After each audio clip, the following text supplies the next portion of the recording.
Hey, it's Brian from Winter Garden Yoga, and I wanted to show you a little progression to help you improve your bow pose. Bow pose is basically a back bend where you're face down.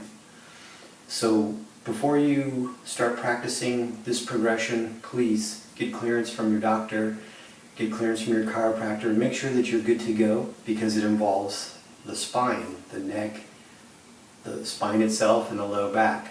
So if you have weak links or issues in these areas, this may not be the thing to do. But if your spine is good to go and you're looking for a step-by-step way to improve your prone back bending, let's check it out. So first things first is do your best to be patient and do your best to follow step by step. It's one thing I discuss with my students all the time. It's something I'll discuss with anyone who listens. How do you get to step 5? You have to go step 1, step 2, step 3, step 4, step 5, etc. We don't just start at step 5. So even if you're a seasoned bow pose practitioner, seasoned prone back bend person, I strongly urge you, let's go step by step. Let's go through this progression together and see how far you get. Okay, so phase 1, step 1 is just lie on your tummy. From here, step 1, I'm just going to lift my head.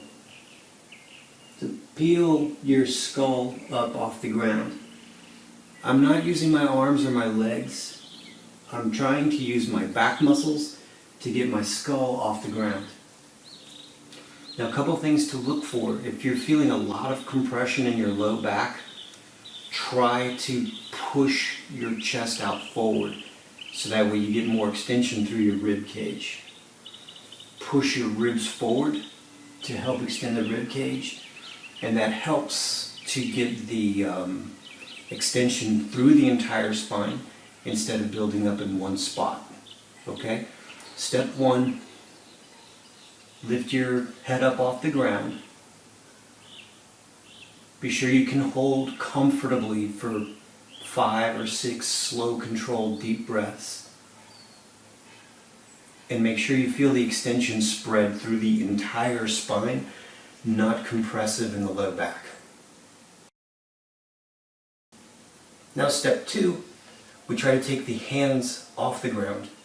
It adds a little more resistance to the back bend, and it'll help prepare us for the bow pose. So, step 1,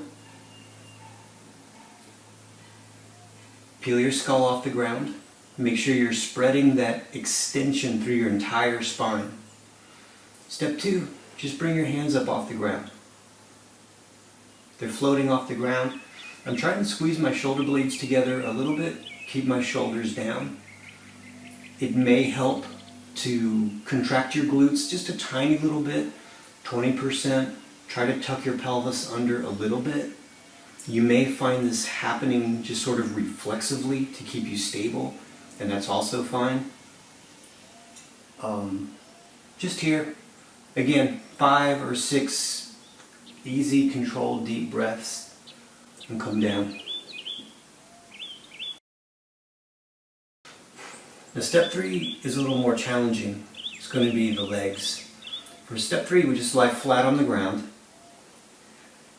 I'm going to face the camera so I can address the technique.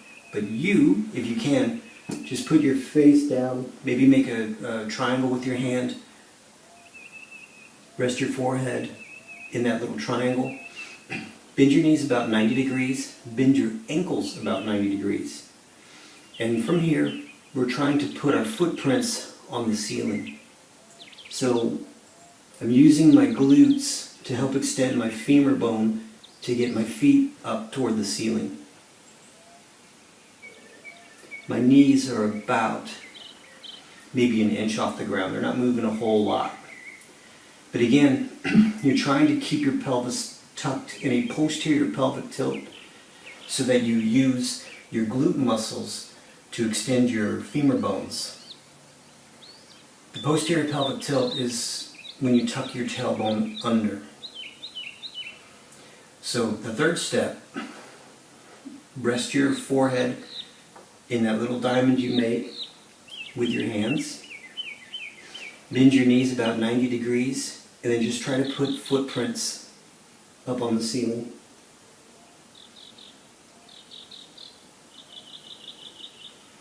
Five or six slow, deep, controlled breaths.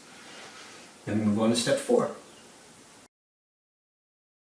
Step 4 is, you guessed it, no hands, and we try to take our feet off the ground as well. Okay? So just go through all of the steps.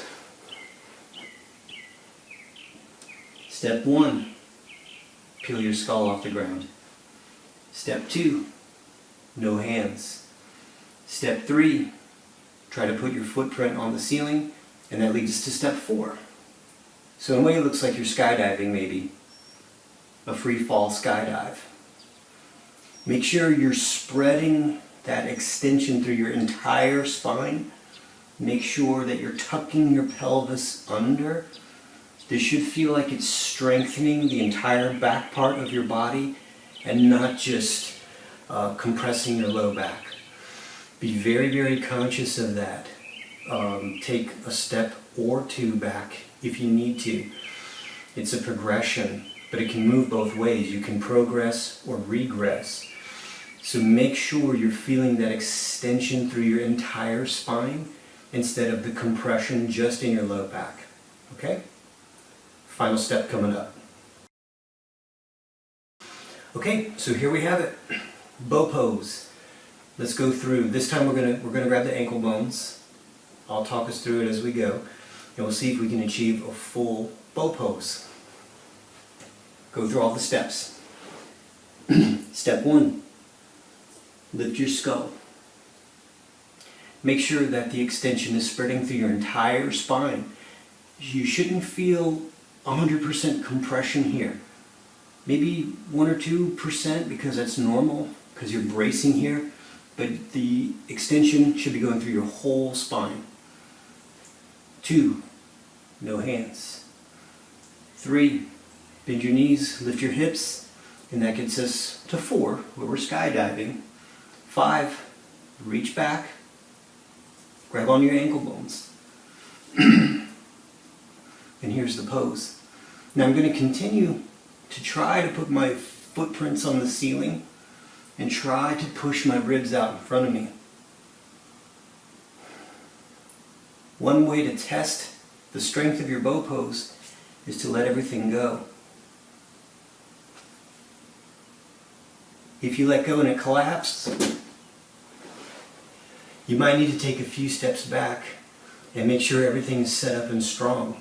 You should be able to let go of your feet and grab your feet and everything pretty much stay in place. Let's watch again. Skull, no hands,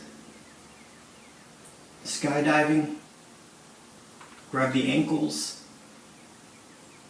test, grab the ankles, test again, grab the ankles, try to hold for 5.